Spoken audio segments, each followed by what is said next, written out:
మార్కండేయ జై జై మార్కండేయ జై మార్కండేయ. నమస్తే, నేను మీ వాసా లక్ష్మణ.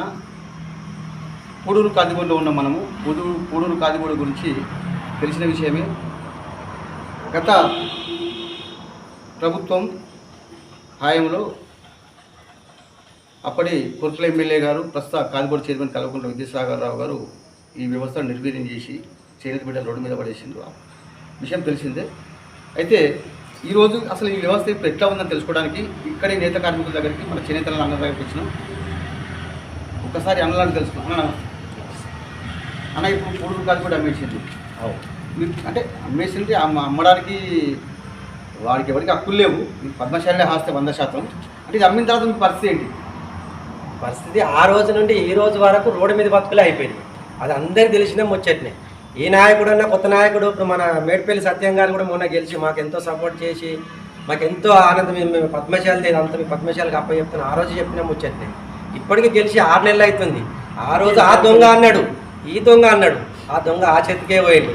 మరి ఎప్పుడు న్యాయం చేసినది తెలియదు. ఇప్పటి వరకు కూడా 6 నెలలు గడిచిన ఒక చీక మొత్తం యావత్ తెలంగాణ లోపల ఎవరికి చేనేత వృత్తులు లేకుండా చేసింది ఏది కాంగ్రెస్ ప్రభుత్వం.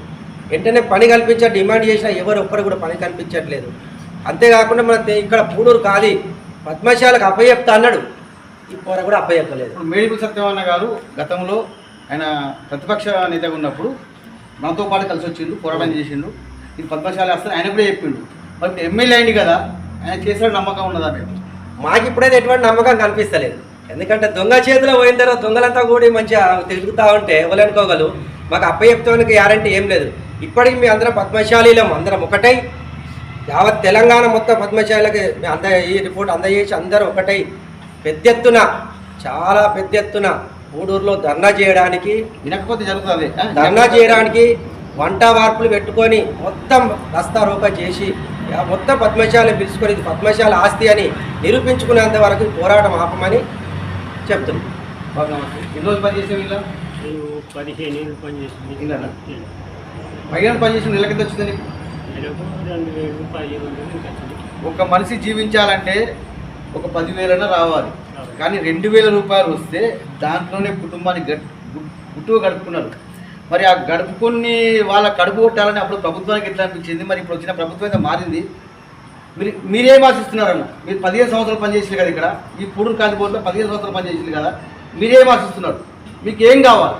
ఇప్పటికీ పని కల్పించి మాకు ఎవరి పని వాళ్ళు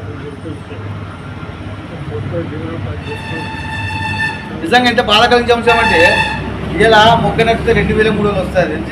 అవు కానీ దాంట్లోనే గుట్టుగా బతుకుతున్న వాళ్ళ ఈ కుటుంబాలు పిచ్చి పెట్టాలని అప్పుడు ప్రభుత్వానికి ఎట్లా అనిపించింది? మరి ప్రభుత్వం మారింది, ఎప్పుడైనా ప్రభుత్వం ఆలోచించారు?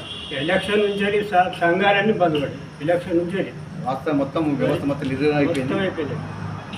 ఇది భేదావిధిగా చాలు చేసి విధంగా మా పని కల్పించాలని.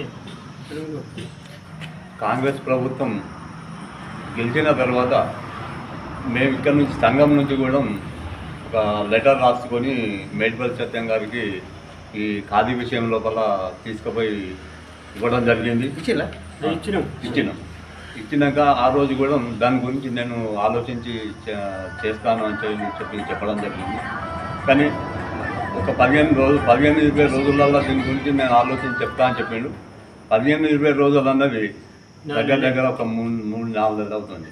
4 నెలల నుంచి కూడా ఇప్పటి వరకు దీని ఖాదీ అనే ప్రస్తావన అనేది కూడా లేకుండా జరుగుతుంది. మరి అంతకుముందు టీఆర్ఎస్ ప్రభుత్వంలో ఉన్నప్పుడు తను వచ్చి ఇక్కడ రోడ్డు మీద, అప్పుడు అధికారంలో లేనప్పుడు ఇక్కడ రోడ్డు మీద కూర్చొని ఇది వాళ్ళు దొంగలు, ఒక టీఆర్ఎస్ ప్రభుత్వం అంతా ఇట్లా దోసుక తింటూరు అట్లా ఇట్లా అని చెప్పి రోడ్డు మీద కూర్చొని నా ప్రెస్ మీట్ పెట్టడం జరిగింది.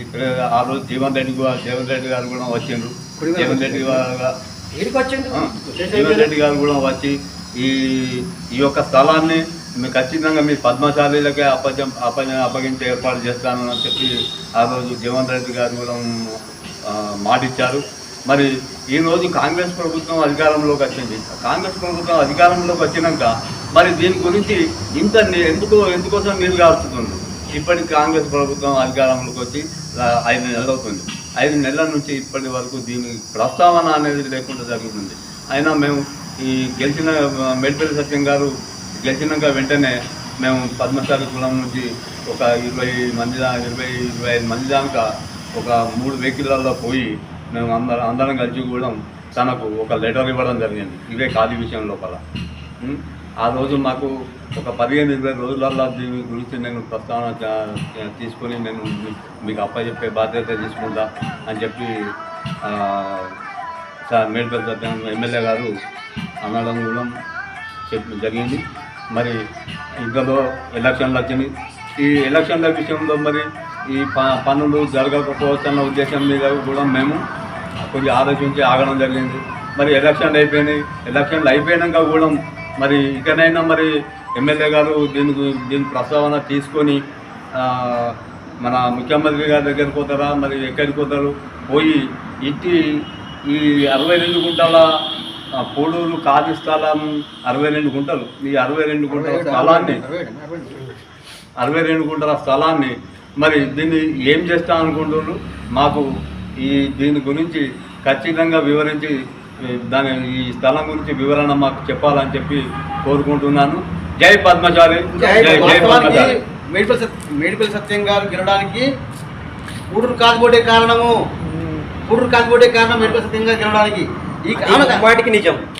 ఈ కాదు గెలవడానికి ముమ్మాటికి మేడ్పల్లి సత్యం గెలవడానికి ఇదే ఒక విషయం. మేడ్పల్లి సత్యమ్మన్న నేను ఎవరో నీకు తెలుసు, నీ పక్కపంటి కూర్చున్నా, నీతో ధర్నా కూర్చున్నా, నీతో అన్నీ సహకరిస్తాను. నేను ఒకటే చెప్తున్నా, నువ్వేదో దొంగను పక్కపంటి చేరుకున్నది మాత్రాన మాది మేము విడిచిపెట్టే పరిస్థితి లేదు. నువ్వేలైతే స్టే చేసినావో మేము కూడా సొంతంగా కూడా స్టే చేసి ఒకవేళ మాకు అప్పచెప్పకపోతే నీ పైన మరియు కొనుక్కున్న వారిపైన స్టే తీసుకొచ్చి సెంట్రల్ ఇప్పుడు నువ్వు ఏది మన ఇది స్టే ఇదేమంటావు హైకోర్టులో నుంచి స్టే తీసుకొచ్చినావు కావచ్చు, కానీ నేను మాత్రం సుప్రీంకోర్టు నుంచి వెళ్ళి స్టే తీసుకొచ్చి ఒకవేళ మాకు అప్పయ్యకపోతే నీ పైన మరియు నీ అనుచరులు ఉన్నటువంటి ఎవరైతే తీసుకున్నారో వాళ్ళకి నీకు తెలుసు, చెప్పుడు అవసరం లేదు, నీ పైన కానీ నీ ఎందుకు సహకరించే వాళ్ళు మీ ఇద్దరి పైన సుప్రీంకోర్టు నుంచి వెళ్ళి కేసు చేస్తామని ఈ సభాముఖంగా చెప్తున్నా.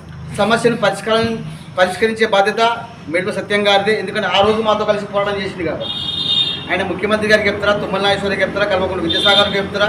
ఇంకో విషయం చెప్పాలి, చాలా చిన్న విషయం మేడ్పల్లి సత్యం గారు తలుచుకుంటారు. ఎందుకంటే కొన్న వ్యక్తి సత్యం గారి దగ్గరే ఉన్నాడు, సత్యం గారి దగ్గర ఉన్నాడు. చిన్న సరకం చేస్తే అయిపోతుంది, పెద్ద విషయం కాదు.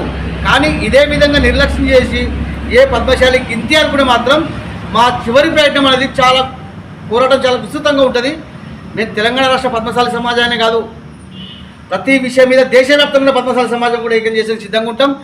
ఈ స్థలం కనుక ప్రభుత్వం చొరవ తీసి పద్మశాలి సమాజానికి అప్పచెప్పకపోతే, ఇక్కడ నేత కార్మికులకు చేనేత కార్మికులకు న్యాయం చేయకపోతే మా చివరి ప్రయత్నం అనేది పద్మశాలి జెండాలు వాడతాం. పద్మశాలి జెండాలు వాడిన తర్వాత అది మాదే అవుతుంది. మేము మా సమాజానికి నష్టం జరుగుతున్న తర్వాత, మా సమాజంపై వివక్ష చూపించిన తర్వాత మేము ఈ రాజకీయానికి భయపడం, ఈ చట్టానికి కూడా భయపడం. మా సమాజం కంటే మాకు ఏది ఎక్క కాదు. జై పద్మశాలి.